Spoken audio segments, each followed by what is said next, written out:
చప్పరించడం ఫిట్సే. ఇగో ఈ విధంగా చేతులు అనడం ఫిట్సే.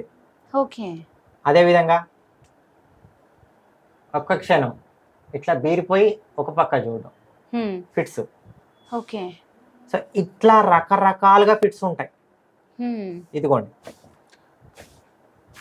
ఈ జర్క్స్. ఓకే. పొద్దున్నే బ్రష్ చేయాలనుకుంటాడు, బ్రష్ ఎగిరిపోతుంది. టీ తాగాలనుకుంటాడు, టీ కప్ పడిపోతుంది. వీటిని మయోక్లోనిక్ జర్క్స్, మయోక్లోనిక్ ఫిట్స్ అంటారు.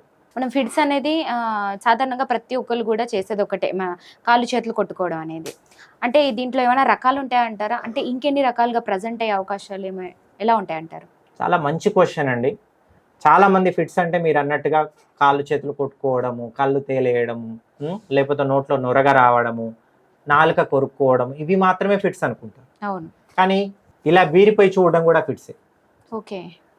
దీన్ని యాబ్సెంట్ ఫిట్స్ అంటారు, యాబ్సెంట్ సీజర్స్ అంటారు. ముఖ్యంగా చిన్న పిల్లల్లో, స్కూల్ గోయింగ్ చిల్డ్రన్, 6 నుంచి 10 సంవత్సరాల పిల్లల్లో ఇలాంటి ఫిట్స్ వస్తాయి. టీచర్ ఏమని కంప్లైంట్ చేస్తుంది అంటే, మీ అబ్బాయి ఎక్కడో పరధ్యానంలో ఉన్నాడు, క్లాస్ రూమ్లో ఎక్కడో చూస్తాడు, డే డ్రీమింగ్ చేస్తాడు, వాడు సరిగ్గా పట్టించుకోడు, నేను చెప్పింది అర్థం చేసుకోడు అని చెప్తారు.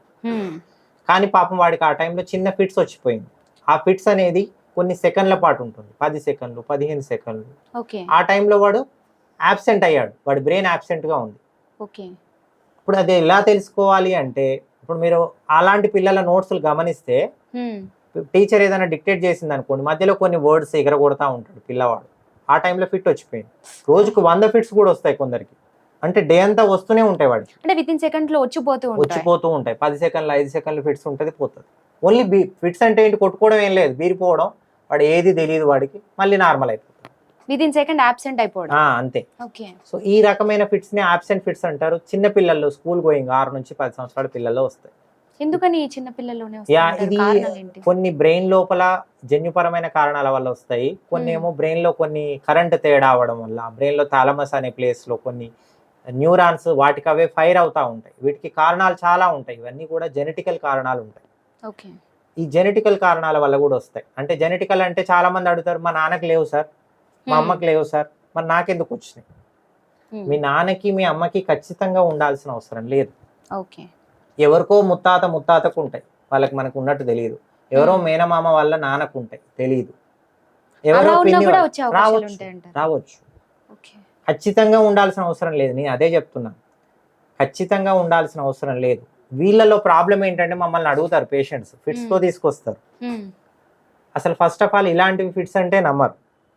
ఫిట్స్ అనడానికి ఏదో ఒక ఆధారం చూపెట్టాలి కదా. మేము కూడా ఎంఆర్ఐ చేయమంటాం, ఎంఆర్ఐ నార్మల్. సరే, ఈఈజీ అని ఒక టెస్ట్ ఉంటుంది, ఎలక్ట్రో ఎన్సెఫలోగ్రామ్ అంటారు. అంటే ఏంటంటే బ్రెయిన్ లో మీ కరెంట్ ఏమన్నా తేడా అవుతుందా తెలుసుకునేది. ఆ ఈఈజీలో కరెంట్ తేడా ఉన్నా కూడా మనకి ఫిట్స్ తెలుస్తాయి. కానీ 100లో 70 మందికే ఈఈజీ తేడా ఉంటుంది, మిగిలిన 30 మందికి ఈఈజీ తేడా ఉండదు, నార్మల్ గా ఉంటుంది. ఎంఆర్ఐ నార్మల్ ఉంది, ఈఈజీ నార్మల్ ఉంది, మావానికి ఫిట్స్ అంటున్నావు సార్ నువ్వు? క్వశ్చన్ సహజంగా ఎవరికైనా వచ్చే డౌటే కదా. కానీ ఈ ఇడియోపతిక్ జనరలైజ్డ్ ఎపిలెప్సీ అంటారు దీన్ని, ఆర్ జెనెటిక్ జనరలైజ్డ్ ఎపిలెప్సీస్ అంటారు. అంటే ఈ విధంగా జన్యుపరంగా వచ్చేవి. వీటిల్లో ఫిట్స్ వస్తూ ఉంటాయి బయటికి, కానీ ఎంఆర్ఐ నార్మల్ ఉంటుంది, ఈఈజీ నార్మల్ ఉంటుంది. వీళ్ళని ఫిట్స్ పట్టుకోవడం కష్టం. బాగా కంటిన్యూస్ గా ఫిట్స్ వచ్చేటప్పుడు అప్పుడే ఈఈజీ స్కానింగ్ చేస్తే దొరకవచ్చు. లేకపోతే ఫిట్స్ ఇప్పుడే అయిపోయింది, within half an hour 1 hour 2 hours లో ఈఈజీ చేస్తే దొరకవచ్చు. అంటే స్ట్రక్చరల్ గా మీ బ్రెయిన్ నార్మల్ గా ఉంది మళ్ళీ అగైన్, కానీ కరెంట్ తేడా అవుతుంది. ఇప్పుడు అందరి చేతుల్లో స్మార్ట్ ఫోన్లు ఉన్నాయి కదా, మీరు వీడియో తీయండి, అది ఫిట్స్ కాదో మాకు తెలుస్తుంది. ఫిట్స్ అంటే ఇప్పుడు నేను చెప్పాను కదా, ఇట్లా బీరిపోయి చూడడం కూడా ఫిట్సే. ఇగో ఇట్లా చప్పరించడం ఫిట్సే. ఇగో ఈ విధంగా చేతులు అనడం ఫిట్సే. అదే విధంగా ఒక్క క్షణం ఇట్లా బీరిపోయి ఒక పక్క చూడడం ఫిట్స్. సో ఇట్లా రకరకాలుగా ఫిట్స్ ఉంటాయి. ఇదిగోండి ఈ జర్క్స్. పొద్దున్నే బ్రష్ చేయాలనుకుంటాడు, బ్రష్ ఎగిరిపోతుంది. టీ తాగాలనుకుంటాడు, టీ కప్ పడిపోతుంది. వీటిని మయోక్లోనిక్ జర్క్స్, మయోక్లోనిక్ ఫిట్స్ అంటారు. ఈ మయోక్లోనిక్ ఫిట్స్ ని, ఈ జర్క్స్ వచ్చినప్పుడే మీరు డాక్టర్ని కలిస్తే, న్యూరాలజిస్ట్ ని, వాటిని డయాగ్నోస్ చేసి పెద్ద ఫిట్ రాకుండా చేస్తారు. ఈ నిద్రలో కూడా వచ్చే అవకాశాలు? నిద్రలో వెళ్ళే ఫిట్స్, ఈ జర్క్స్ సీరియస్ కాదండి. వాటిని హిప్నోగాగిక్ హిప్నోపాంపిక్ జెర్క్స్ అంటారు. ఓకే. మనం నిద్రలోకి జారుకుంటున్నప్పుడు కూడా జెర్క్స్ వస్తాయి. అవి ఫిజియలాజికల్, అవి డేంజర్ కాదు, అవి ఎవరికైనా రావచ్చు. ఓకే. కానీ మెలకువలో ఉన్నప్పుడు, పొద్దున్న లేచినప్పుడు మొదటి 4-5 గంటల్లో లేకపోతే డే అంతా ఇట్లా జెర్క్స్ వస్తున్నాయి అంటే వాడికి పెద్ద ఫిట్స్ వచ్చే అవకాశం ఉంది. ఓకే. సో వాడు డేంజర్లో ఉన్నారు. వాళ్ళని ఖచ్చితంగా ఈఈజీ ఎంఆర్ఐ చేసుకొని తొందరగా ట్రీట్మెంట్ స్టార్ట్ చేయాలి. ఫిట్స్ రకరకాలుగా ఉంటుందండి. ఇప్పుడు ఫెబ్రైల్ సీజర్స్ అంటారు. అంటే చిన్నప్పుడు కొందరికి జ్వరం వస్తేనే ఫిట్స్ వస్తాయి. జ్వరం వచ్చిన మొదటి రోజు టెంపరేచర్ పెరుగుతుంటే డామన్ ఫిట్స్ వచ్చేస్తాయి. ఓకే. ఫస్ట్ ఫిట్స్ అయితే ఎప్పటికైనా మదర్ ఫాదర్ కి నైట్ మేర్. ఎందుకంటే ఇదివరకు ఎప్పుడు రాలేదు, చైల్డ్ యాక్టివ్గా ఉన్నారు. ఒక జ్వరంతో పాటు ఫిట్స్ వచ్చినాయి. మదర్ ఫాదర్ ప్యానిక్ అయిపోతారు, భయపడిపోతారు, ఎవరైనా అంతే కదా. సో ఇలాంటి పిల్లలకి, ఫెబ్రైల్ సీజర్స్ ఉన్న పిల్లలకి నెక్స్ట్ టైం ఫీవర్ వచ్చిన రోజే టెంపరేచర్ అనేది ఫస్ట్ తగ్గించుకోవాలి, తుడుస్తూ ఉండాలి తడి బట్టతోని. టెంపరేచర్ పెరగకుండా పారాసెటమాల్ వేయాలి. ఫిట్స్ రాకుండా కొన్ని క్లోబాజం అనే సిరప్ ఇస్తాం మేము. నెక్స్ట్ టైం జ్వరం వచ్చినప్పుడు వెంటనే ఆ సిరప్ స్టార్ట్ చేయాలి. స్టార్ట్ చేసి 5 రోజులు, ఆ వారం రోజులు జ్వరం తగ్గే వరకు వేయాలి. ఎందుకు ఇలా ఫిట్స్ వచ్చే వాళ్ళని మనం ఫిట్స్ రాకుండా చేయాలి అంటే, ఫిట్స్ వచ్చినప్పుడు బ్రెయిన్ లో కరెంట్ ఎక్కువ అవుతుంది, ఆక్సిజన్ అందదు, అక్కడ టిష్యూ డ్యామేజ్ అయిపోతుంది. మాటికి ఫిట్స్ వస్తే పిల్లవాడు బుద్ధిమాన్యం రావచ్చు, రేపు బ్రెయిన్ డ్యామేజ్ అవ్వచ్చు, వాడి పెరుగుదల సరిగ్గా ఉండకపోవచ్చు. ఫిట్స్ రాకుండా చేయాల్సిన బాధ్యత మనకు ఉంది.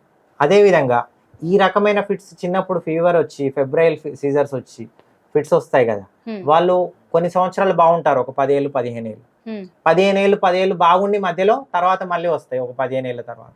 ఇయర్స్ గ్యాప్ లో కూడా వచ్చే ఇయర్స్ గ్యాప్ తర్వాత అదేమైతుందంటే ఆ వైరస్ బ్రెయిన్ లోకి వెళ్ళిపోయి బ్రెయిన్ లో మీడియల్ టెంపోరల్ లోబ్ అని ఉంటుంది, అక్కడ టిష్యూని డ్యామేజ్ చేస్తుంది. ఆ డ్యామేజ్ చేసిన టిష్యూ ద్వారా అక్కడ కరెంట్ తేడా అయ్యి ఇక ఫిట్స్ వస్తూనే ఉంటాయి. వాటిని కాంప్లెక్స్ పార్షియల్ సీజర్స్ అంటారు. ఆ ఫిట్స్ లో ఈ విధంగా చప్పరించడము, బీరిపోయి చూడడము, బొమ్మలాగా నిలబడిపోవడము, కడుపులో నుంచి ఏదో పైకి వస్తున్నట్టుగా అనిపించి తర్వాత ఫిట్స్ రావడం, చప్పరిచ్చడము, చేతులు ఇలా అనడం చేస్తూ ఉంటాం. ఫుల్ గా కొట్టుకోవడం అనేది మీరు నెగ్లెక్ట్ చేస్తేనే ఫుల్ పెద్ద ఫిట్స్ కి వెళ్ళిపోతుంది. 18 సార్ అని అడుగుతారు మమ్మల్ని. ఫిట్స్ కి ఎలాంటి డైట్ రెస్ట్రిక్షన్స్ లేవు, కానీ కొన్ని డైట్స్ తో ఫిట్స్ తగ్గించవచ్చు. కీటోజెనిక్ డైట్ అంటారు. అంటే ఫ్యాటీ ఫుడ్ ఎక్కువగా, ఆహారంలో దాదాపు 60 నుంచి 70 నుంచి 80% ఫ్యాట్స్ ఉంటాయి. కీటోజెనిక్ డైట్ అనేది ఎక్కువగా ఫిట్స్ వచ్చే వాళ్ళకి ఇచ్చే ఒక స్పెసిఫిక్ డైట్. కానీ స్పెసిఫిక్ డైట్ గా రెస్ట్రిక్షన్స్ అయితే లేవు. ఫిట్స్ లో ఇంకా చాలా కారణాల వల్ల ఫిట్స్ వస్తాయండి. బ్రెయిన్ లో ట్యూమర్ ఉన్నా వస్తుంది, బ్రెయిన్ లేదన్నా ఇన్ఫెక్షన్ ఉన్నా వస్తుంది, మెనింజైటిస్ అంటారు. ఇప్పుడు మనకి సిస్టిసర్కోసిస్ అంటారు. అంటే బద్దె పురుగులు కలుషితమైన నీటి ద్వారా, కలుషితమైన ఆహారం ద్వారా ఆ పురుగులు పేగుల్లోకి వెళ్ళి అక్కడ నుంచి బ్రెయిన్ లోకి వెళ్ళి ఆ పురుగు అనేది ఒక చిన్న గూడులాగా కట్టుకొని అక్కడ కరెంట్ తేడా ఫిట్స్ వస్తాయి. అలాగే టీబీ జబ్బు ఉంది మన ఇండియాలో. టీబీ అనేది చాలా కామన్. టీబీ అంటే అందరు ఏమనుకుంటారు, ఊపిరితిత్తుల్లో వస్తుంది, దగ్గు వస్తుంది, తెమడ పడుతుంది. అదే కాకుండా టీబీ అనేది శరీరంలో ఏ అవయవాన్నైనా ఎఫెక్ట్ చేయవచ్చు. అది బ్రెయిన్ లోకి వెళ్ళి ట్యూబర్క్లోమాగా మారిపోయి, మెనింజైటిస్ గా మారిపోయి ఫిట్స్ వస్తాయి. సో వాటి ద్వారా కూడా ఫిట్స్ వస్తాయి. ఫిట్స్ రావడానికి కొన్ని వందల కారణాలు ఉన్నాయి, జెనెటిక్ కారణాల నుంచి ఇన్ఫెక్షన్స్ దాకా. ఏది కారణం ఏంటి తెలుసుకోవడానికి మేము ఎంఆర్ఐ ఈజీ టెస్ట్లు అడుగుతాం. Hi everyone, Nenu mi Vedika. Please subscribe to Volgo Health. Don't forget.